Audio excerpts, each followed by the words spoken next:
ये तमाम महिलाएं जो आप कैमरा के फ्रेम से देख रहे हैं, हमारी कैमरा बहुत छोटी पड़ेगी इस सारे चीजों को दिखाने के लिए। ज्यादातर त्योहारों को पर्व के नाम से जाना जाता है, लेकिन छठ इकलौता ऐसा पर्व है जिसको महापर्व के नाम से जाना जाता है। इसी गंगा में डुबकी लगा करके इस व्रत की शुरुआत करते हैं और ये आज से लगातार 4 दिन तक चलने वाला यह व्रत हिंदू धर्म का सबसे बड़ा त्योहार है, इसीलिए इसे छठ महापर्व कहा जाता है। नमस्कार, और आप तमाम बिहार वासियों को छठ पर्व की शुभकामनाएं। और ये शुभकामना देते हुए मुझे बहुत अच्छा लग रहा है कि आज हम छठ महापर्व के शुरुआत के पहले दिन वैसे स्थान पे मौजूद है जहां से छठ पर्व की मान्यता का शुरुआत होता है। ये हिंदू धर्म का इतना बड़ा त्योहार है जो आज से शुरू होकर के अगले 4 दिन तक चलने वाला है, और इतना बड़ा त्योहार हर किसी के बस की बात नहीं होता है कर लेना। लगातार 3 दिन तक का उपवास इस पर्व में किया जाता है और इसमें बहुत बढ़ चढ़ के महिलाएं हिस्सा लेती हैं। अब हम आपको दिखाना चाहते हैं कि आज का दिन जो है ये नहाए खाए का दिन है। आज जो लोग गंगा में डुबकी लगा करके इस त्योहार की शुरुआत कर रहे हैं, और हम अपने कैमरा के फ्रेम से आपको जहां तक दिखाने की कोशिश कर रहे हैं वहां तक पूरा का पूरा जमावड़ा लगा हुआ है। मैं खुद यहां पहुंचने में 3 घंटा पैदल यात्रा करके यहां तक पहुंचा हूं, और अभी भी हम यहां से लगभग 1 किलोमीटर से ज्यादा दूर खड़े हैं उस गंगा घाट से जहां पे छठ व्रतियों का गंगा स्नान चल रहा है, जहां से छठ व्रती अपने त्योहार की शुरुआत कर रही है। इस पर्व को पुत्र के प्राप्ति के लिए ज्यादातर महिलाएं करती है, लेकिन जिन महिलाओं को पुत्र हो चुके हैं वो अपने पुत्र के स्वस्थ और दीर्घायु होने के लिए, उनके सफलता के लिए कामना करते हैं और इस त्योहार को मनाते हैं। इस त्योहार को हालांकि पुरुष और महिला दोनों मनाते हैं। ये ऐसा त्योहार है जिसमें बिहार के छोटे बच्चे से लेकर के बूढ़े तक लगातार अपनी भूमिका निभाते हैं। हर तरीके से वो प्रयास करते हैं कि माता को किसी भी तरीके से खुश किया जाए, सूर्य देवता को किसी भी तरीके से खुश किया जाए और उनके जीवन में खुशहाली आए। और ये उसका नज़ारा आप हमारे कैमरा के माध्यम से देख रहे हैं कि जहां तक आपकी नजरें जाएगी वहां तक सिर्फ लोग ही लोग दिखाई देंगे। और ये लोग सिर्फ यही नहीं, पिछले 3 किलोमीटर से भी ज्यादा के एरिया से लोग सिर्फ पैदल यात्रा कर रहे हैं। इसका कारण यह है कि इतनी भीड़ है कि पैदल के अलावा दूसरा कोई उपाय नहीं है यहाँ आने का। अगर इधर वाहन लेके आया जाए तो वाहन का आना बहुत मुश्किल है, यहाँ पैदल चलना भी मुश्किल हो रहा है। अब आप इस बात से अंदाजा लगा सकते हैं कि इतनी चौड़ी रास्ता जो गंगा किनारे का है यह पूरा का पूरा भरा पड़ा है। आप चारों तरफ हमारे नजर कैमरा के नजर से देख पा रहे हैं, जहां तक हमारी कैमरा पहुंच पा रही है उससे आगे तक लोग हैं। हमारी कैमरा भी शायद वहां तक नहीं पहुंच पा रही होगी। और पिछले 4 किलोमीटर से मैं खुद पैदल यात्रा करके इस छठ व्रतियों को दिखाने के लिए, इनके कष्ट को बताने के लिए, और ये कष्ट इसलिए करती है कि इनके जीवन में खुशहाली आए, ये पूरे साल इनके जिंदगी में खुशहाली रहे, इसके लिए ये साल का 3 दिन 4 दिन उपवास करके व्रत करती हैं कि इनके परिवार में, इनके घर के जो बड़े बुजुर्ग से लेकर के बच्चे तक, जो पुरुष और महिलाएं हैं वो सब खुश रहे, खुशहाल रहे। तो आप देखिए कि इस व्रत का जो महाव्रत कहा जाता है, छठ महापर्व की शुरुआत आज हो चुका है और ये महिमा छठी माई का आप सीरीज हमारे साथ देख रहे हैं। हम आपको लेके चलते हैं उस गंगा घाट पे जहां से लोगों का मानना है कि देव सेना का उत्पत्ति इसी गंगा घाट से हुआ था, इसी गंगा के जल से हुआ था। तो उस गंगा जल के दर्शन भी हम आपको अपने कैमरा के माध्यम से कराएंगे। अब लेके चलते हैं आपको वहां जहां छठ व्रती स्नान कर रही है और देव सेना से अपने जीवन में खुशहाली के लिए कामना कर रही है। जिनको पुत्र नहीं है वो पुत्र प्राप्ति के लिए इस व्रत को कर रही हैं। हम लेके चलते हैं आपको उस गंगा घाट पे जहां पे लोग अपने कामना के लिए स्नान कर रहे हैं। जिस छठ महापर्व की हम बात कर रहे हैं आपसे, और जिस चीज को दिखाने के लिए पिछले 4 किलोमीटर का सफर मैंने पैदल तय किया है, वो यही चीज दिखाने के लिए हम लगातार 4 किलोमीटर का सफर पैदल कर रहे हैं। और इस व्रत का शुरुआत इस गंगा घाट के पूजा से होता है। लोग यहाँ पे पहले गंगा किनारे गंगा माता की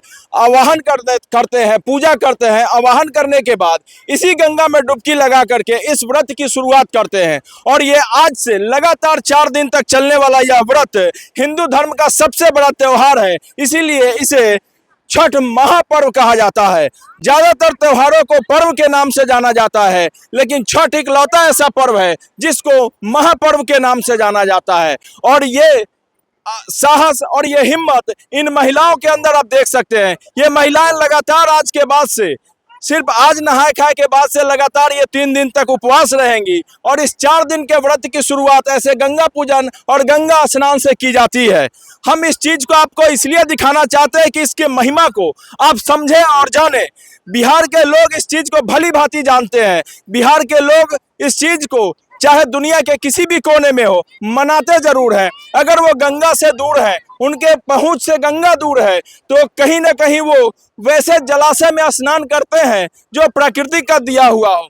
फिर भी अगर वहां भी मौजूद नहीं होता तो वो अपने घर के ही जल से नहाते हैं, लेकिन विधि और विधान का पूरा ख्याल रखते हैं और इसी विधि विधान से ये पूजा पाठ करते हैं। ये तमाम महिलाएं जो आप कैमरा के फ्रेम से देख रहे हैं, हमारी कैमरा बहुत छोटी पड़ेगी इस सारे चीजों को दिखाने के लिए। और ये सिर्फ एक गंगा घाट का है। बिहार में जितने गंगा घाट है, ये पूरे गंगा घाटों का यही हाल है। हर जगह ऐसा ही असर है। अगर आप हमारे कैमरा के माध्यम से बगल में एक ब्रिज जा रहा है, अगर आपको दिखाने का कोशिश करें, तो ये लंबी गाड़ियों की लाइन ये इस बात का गवाह है, इस बात का सबूत है कि छठ व्रत कितना महत्व है बिहारियों के लिए। ये घंटों का सफर इनको पैदल करना पड़ेगा, क्योंकि पूरा का पूरा रोड जाम हुआ पड़ा है। मैं खुद आपको बता रहा हूं कि 4 किलोमीटर पैदल सफर करके इन सब चीजों को आपको दिखाने के लिए मैं भी इस गंगा के जल को आचमन कर रहा हूं, इस गंगा के शुद्धता को अपने अंदर समाहित कर रहा हूं। ये तमाम महिलाएं अपने परिवार के खुशहाली के लिए ऐसे इस व्रत को ज्यादातर वो महिलाएं करती हैं जिनको पुत्र रत्न की प्राप्ति नहीं हुई होती है। ऐसा मानना है कि जब राजा प्रियव्रत उनको पुत्र नहीं हो रहा था, उनको एक साधु के वरदान से जब पुत्र हुआ तो मृत अवस्था में बच्चा पैदा लिया। तंग आकर के प्रियव्रत गंगा किनारे आत्महत्या करने के लिए जाते हैं। और जब प्रियव्रत गंगा माँ से आवाहन करते हैं कि अगर आप हमें पुत्र रत्न की प्राप्ति नहीं होती है तो हम गंगा में समाहित होकर के अपनी जान दे देंगे।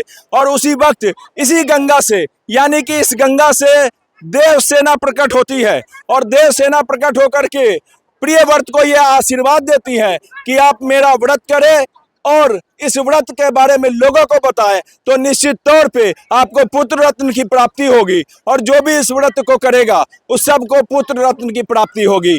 और यही महिमा छठी माई की लगातार पूरे बिहार में सदियों से चला आ रहा है। इकलौता ऐसा त्योहार है जिस त्योहार में सूर्य की उपासना के साथ साथ छठी मैया की भी उपासना होती है।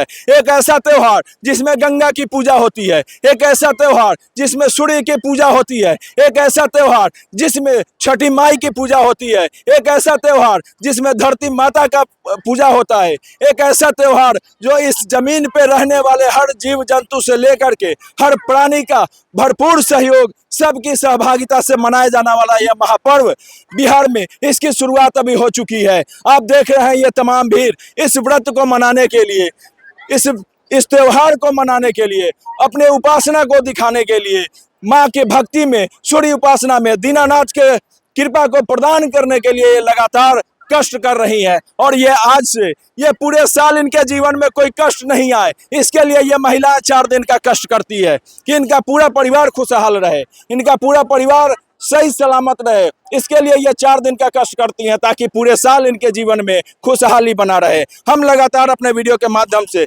इस त्योहार के हर एक कवरेज को आपको दिखाने की कोशिश कर रहे हैं। ये बहुत लंबा घाट है, ये बहुत लंबा घाट है। हम इन सारी चीजों को नहीं दिखा सकते आपको। आप अंदाजा सिर्फ लगाइए कि ये इतने सारे जो भीड़ है, ये सिर्फ एक घाट पे है। आप अंदाजा लगाइए कि बिहार में सैकड़ों ऐसे घाट हैं जहां पे इस तरीके से महिलाएं पूजा अर्चना कर रही है, गंगा माँ से आवाहन कर रही है, गंगा माँ से आशीर्वाद ले रही है, गंगा के जल से अपने अंदर की सारी बुराइयों को धो रही है, अच्छाइयों के मार्ग पे चलने की कामना कर रही है। और ये महिलाएं लगातार अपने परिवार के खुशहाली के लिए, बच्चों के खुशहाली के लिए गंगा घाट किनारे आवाहन करते हुए गंगा स्नान करके इस महापर्व की शुरुआत कर रहे हैं। हम लगातार इस वीडियो के माध्यम से आपको दिखा रहे हैं कि ये पर्व जो है सिर्फ महिलाओं के लिए नहीं है, इसमें पुरुष, बच्चे, बूढ़े सब सहभागिता निभाते हैं।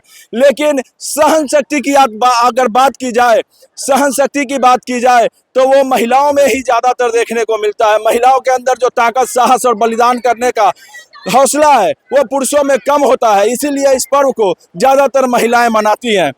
तो ये रहा आज का हमारा गंगा किनारे से खास रिपोर्ट। लगातार हम इस पर्व को आपको पहले से भी दिखाते आ रहे हैं और आगे भी दिखाएंगे।